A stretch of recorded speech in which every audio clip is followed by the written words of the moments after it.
So it keeps on keeping on for my Celtics, as we find out now that there are reports that say the chances of the Celtics and Jaylen coming to an agreement on his free agency are slim, because Jaylen and his camp, whatever that is, because he doesn't have an agent, believe that he is a max player.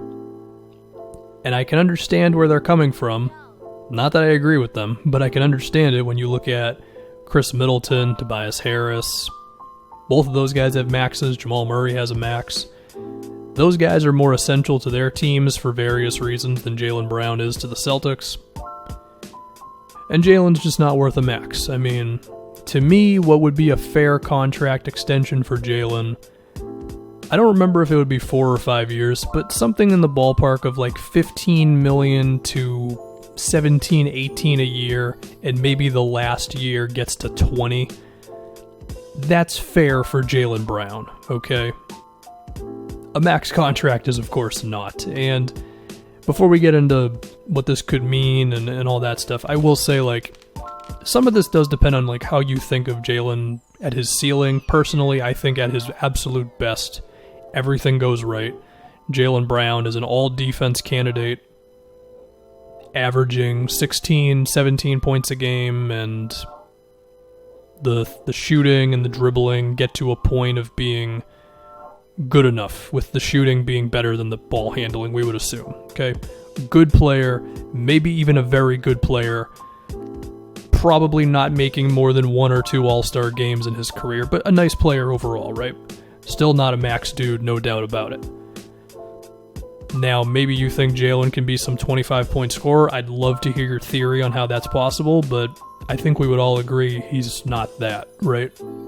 So what does this mean moving forward for the Celtics? Does this mean that Jaylen Brown is immediately in trade rumors? Yeah, I would think so. I mean, I'm sure there's going to be efforts from the Celtics to try to talk him down, but we've seen players just overvalue themselves. The one that I can immediately think of is Nerlens Noel. To Jaylen's credit, he's better than Nerlens, but we've seen this kind of thing happen before. And there's a chance it blows up in Jaylen's face. There's also a chance it works out for him and he gets overpaid by somebody. So I can't entirely blame the guy for wanting this. But for the Celtics' sake, I don't think there's really much of a reason to give Jaylen Brown a max contract unless he comes into this season and just blows everybody away. Then, okay, we revisit the idea of a trade. Well, there's a bunch of different things here, whether it's he could be ammo for a Bradley Beal trade or someone else in the league, or maybe just some team that is okay with taking on that money would trade for him, and if that means the Celtics are getting extra draft picks, which of course Danny Ainge loves, then there's that. I think some of this will also come down to some of it will come down to like teams being willing to just trade whatever guy the Celtics might really want.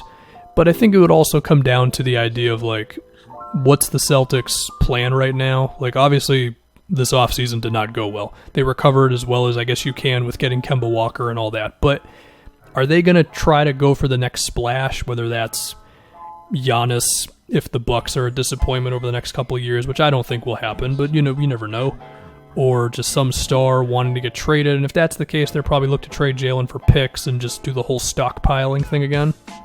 If it's not that, then would they just make a kind of a right now move, which would be like Bradley Beal or something? I don't know. Or another one could be like maybe Sabonis doesn't really go well with next to Turner, and it's a Jaylen for Sabonis swap. But even then, any team taking Jaylen on, they've got to be ready to pay him. All that would be interesting stuff. The other crazy thing is, you could argue that Marcus Smart is just as valuable, if not more valuable, to the Celtics than Jaylen is, because among the many things that went wrong last year, part of that was Jaylen. He was not good out of the jump. They moved him to the bench. He got a lot better as the year went along, to his credit. But he did go to the bench for Marcus Smart. And you could argue that even though Kyrie's gone, Rozier's gone, Morris is gone, that the Celtics could still have some shot distribution, ball handling distribution problems this season, right? Between Kemba, Tatum, Jaylen, Romeo Langford, who's going to want to get some shots up, and whoever else. And if Jaylen was gone and replaced with whatever, I don't know, there's a chance he could be replaced by somebody who wants to shoot more, and then this whole theory's out the window, but whatever it may be, right? If he's replaced by Marcus Smart, defensively, you're getting all the same stuff. And offensively, while Marcus Smart is occasionally annoying with his three-point attempts, but I don't think he'll have the expectations of that type of thing the way that it was pretty clear Jaylen did going into this season, or last season at this point, so yeah, there's all that. Is there a chance that these two sides, Celtics front office, Jaylen's people, come together and figure this out?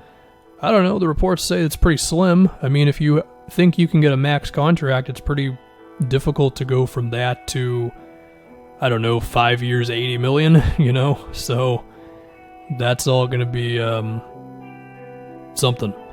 Is there a chance that this affects them throughout the season? Probably. I mean, Jaylen's one of the most important players on the team. I don't know what exact number he is in that pecking order, but he's certainly up there. And this was supposed to be one of the guys where you say to yourself, okay, Kyrie left, Horford left, title contention is gone, but at least we still have Jaylen and Tatum.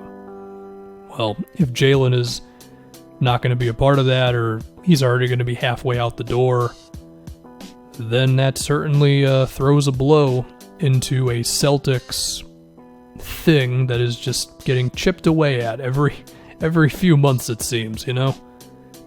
To be fair, like, there are still some fallbacks between Kemba, Tatum, Langford, which might mean nothing at all, Stevens, the Grizzlies pick, and whatever else. But this could just be another thing that ends up being a setback for the Celtics. So we'll see how it all goes. I don't think Jaylen's worth a max. But again, I don't really blame him for wanting it, because there's reason to believe, at least from him and his camp, that he can actually get that from someone, whoever that may be.